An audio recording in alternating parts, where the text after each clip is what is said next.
This channel does not promote any violent, harmful, or illegal activities. All content provided by this channel is meant for an educational purpose only. Cancer Healer Center, a new beginning. কট্টরপন্থী মৌলবাদীদের ক্রমশ দখলে চলে যাচ্ছে কি বাংলাদেশ, এই প্রশ্ন আমরা তুলছি। তার কারণ ভারত বাংলাদেশ সীমান্তে তার প্রভাব এসে পড়ছে। ভারত বাংলাদেশ সীমান্তের কাছে চাঁপাইনবাবগঞ্জের দখল নিল জামাতে ইসলাম।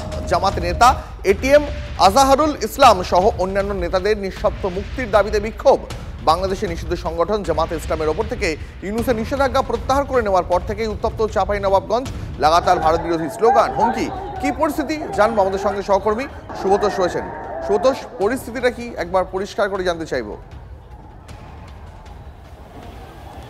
দেখো, পরিস্থিতি এখন এই মুহূর্তে যা তা রীতিমতো উদ্বেগজনক দ্বীপ। কারণ হচ্ছে যে ঠিক মালদার ওপারে রয়েছে চাঁপাইনবাবগঞ্জ এবং শিবগঞ্জ, এই সমস্ত এই শিবগঞ্জ উপজেলা, এর ফলে এই জায়গাগুলো কিন্তু পুরোটাই একেবারে দখল নিয়ে নিয়েছে জামাতে ইসলাম বাংলাদেশ।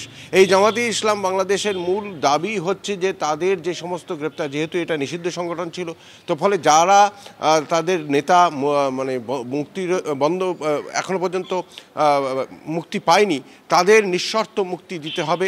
শুধু তাই নয়, সেই এলাকার দখল নেওয়ার জন্য তারা এতটাই স্পর্ধা এই মুহূর্তে দেখাচ্ছে যে সেই এলাকাতে জয় বাংলা স্লোগান কেউ দিতে পারবে না। এমনকি স্কুল, মেয়েদেরকে স্কুল নিয়ে যাওয়ার ব্যাপারে সেখানেও তারা বাধা দিচ্ছে।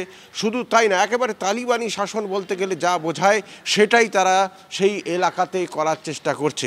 হিন্দু নিধন বা সনাতনীদের ওপর মারধর তো চলছেই, এবার শুরু হয়ে গিয়েছে যারা আওয়ামী লীগ বা বিএনপি নেতাদের ওপরেও অত্যাচার। শুধু আওয়ামী লীগের, বিশেষ করে ছাত্রলীগের যে সমস্ত ছাত্র নেতা রয়েছে তাদের ওপর অকাথ্য নির্যাতন চলছে। আমাদের কাছে যে ছবি এসে পৌঁছেছে সেটাতে দেখা যাচ্ছে পরিষ্কারভাবে সেখানে পুলিশের হাত থেকে ছিনিয়ে নিয়ে তাকে পর কোপানোর চেষ্টা করা হচ্ছে। হাওড়ায় চাঞ্চল্যকর খবর। হাওড়ায় গুলিবিদ্ধ এক পুলিশ অফিসারই, নিজের গাড়িতেই গুলিবিদ্ধ ওই পুলিশ কর্মী।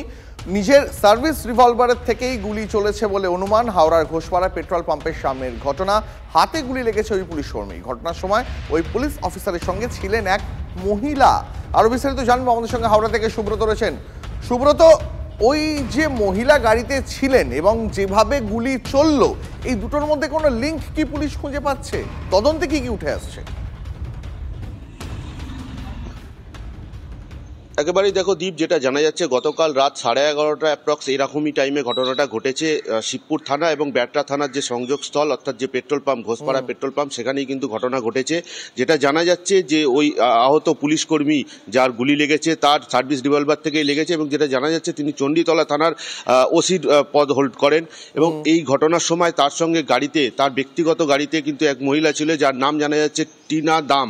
এই টিনা দামের সঙ্গেই তার বচসা হয়, এমনটাই কিন্তু জানা যাচ্ছে। তারপরেই কিন্তু এই গুলি চলে এবং রক্তাক্ত অবস্থায় তাকে ওখান থেকে উদ্ধার করে স্থানীয়রা হাওড়ার আন্দুল রোডের এক বেসরকারি হাসপাতালে বা নার্সিংহোমে তাকে ভর্তি করা হয়। এই মুহূর্তে সম্পূর্ণ ঘটনা তদন্ত করে দেখছে হাওড়া সিটি পুলিশের উচ্চপদস্থ আধিকারিকরা। এবং গাড়ির মধ্যে রক্ত পাওয়া যায়, গাড়ির মধ্যে রক্তাক্ত অবস্থায় সেই মহিলাকে উদ্ধার করা হয়। মহিলার মুখে চোখে রক্ত দাগ লেগেছিল এমনটাও কিন্তু জানা যাচ্ছে। এবং গুলির যে খোল, সেই খোলটিও কিন্তু গাড়ির সামনে থেকে উদ্ধার করা হয়। এবং সম্পূর্ণ ঘটনার তদন্তে নেমেছে হাওড়া সিটি পুলিশ এবং চণ্ডীতলা থানার যিনি ওসি, তাকে এই মুহূর্তে চিকিৎসা চলছে। আপাতত অনেক ধন্যবাদ তোমাকে, অনেক ধন্যবাদ। রক্ত ভর্তি ছিল, ওই জন্য গায়ে হাত পায়ে জল ঢাললাম, ঢেলে বললাম যে চলে যাও হসপিটালে নিয়ে চলে যাও। বললো কোথায় নিয়ে যাবো? বললো হাওড়াতে নিয়ে চলে যাও। বলছে হাওড়াতে নিয়ে গেলে কেস হয়ে যাবে, প্রাইভেটে নিয়ে চলে যাবে। একটা মেয়ে ছিল, 3টে ছেলে ছিল। গুলি কার লেগেছিল? যে পুলিশওয়ালা যে আইডি কার্ড দেখিয়েছিল পুলিশের, তারই লেগেছিল। মহিলাটা গাড়ির মধ্যেই বসেছিল, বাট মহিলার পুরো মুখে রক্তে ভর্তি ছিল। গুলিটা কে করেছে, আদৌ গুলি চলেছে কিনা সেটাও বলতে পারছি না, সেটা জানিও না। জাস্ট কথায় কথায় এসছে যে গুলি চলেছে। উনি বললেন আমি পুলিশে আছি, ম্যাটারটাকে বেশি বড় করো না, ছেড়ে দাও, তোমরা চলে যাও, আমরা বুঝে নিচ্ছি। পরে খবরে নজর রাখবো। নকল পুলিশ সেজে 2 যুবককে তুলে নিয়ে এসে বেধড়ক মারধর, মাথায় বন্দুক ঠেকিয়ে প্রাণে মারার হুমকি দেওয়ার অভিযোগ। ঘটনা ক্যানিং থানার সাতমুখী মৌখালী এলাকায়। আক্রান্ত চন্দন মণ্ডলের অভিযোগ, তার প্রেমিকার বাড়ির লোকজনই নাকি হামলা চালিয়েছে। তিনি আরও জানিয়েছেন, গতকাল রাতে বন্ধু সুধাময়ের সঙ্গে তিনি নিজের বাড়ির কাছে দাঁড়িয়েছিলেন। সেই সময় আচমকাই 4 থেকে 5 জন যুবক এসে নিজেদের পুলিশ পরিচয় দিয়ে জোর করে চন্দন এবং তার বন্ধুকে গাড়িতে তুলে নেয়। মৌখালী এলাকায় নিয়ে গিয়ে 2 জনকেই বেধড়ক মারধর করা হয়, প্রাণে মেরে ফেলার হুমকি পর্যন্ত দেওয়া হয় বলে অভিযোগ। আক্রান্ত 2 যুবক ক্যানিং থানায় অভিযোগ দায়ের করেছেন, তদন্ত শুরু করেছে পুলিশ। প্রচুর মারধর করেছে, করার পরে কি দিয়ে মারধর করলো? পিটির চালে বেল দিয়ে তো মেরেছে, প্রচুর বেল দিয়ে মেরেছে পিটির চালে, এরকম বড় মোটা বাড়ি এনে পায়ের তোলাতে গাড়ির ভেতরেই না, বাইরে লাস্টে একটা ফাঁকা জায়গা নিয়ে এসে ওখানে ফেলে মারছে আমাকে। আর অপরাধে এটা করেছে আমার। কি চাইছো এখন?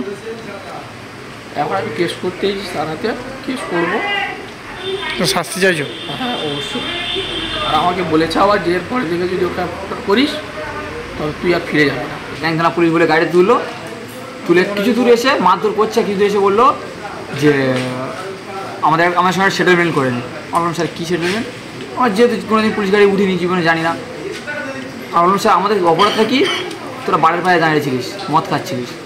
আমার কিন্তু মদ টদ কিছু খাইনি, ওই ছেলেটাই খাচ্ছিল, তাকে ছেড়ে দিয়েছে, দিয়ে আমাদের তুলেছে, মানে ওর পিছিয়ে ছেলেকে ছেড়ে দিয়ে আমাদের তুলেছে।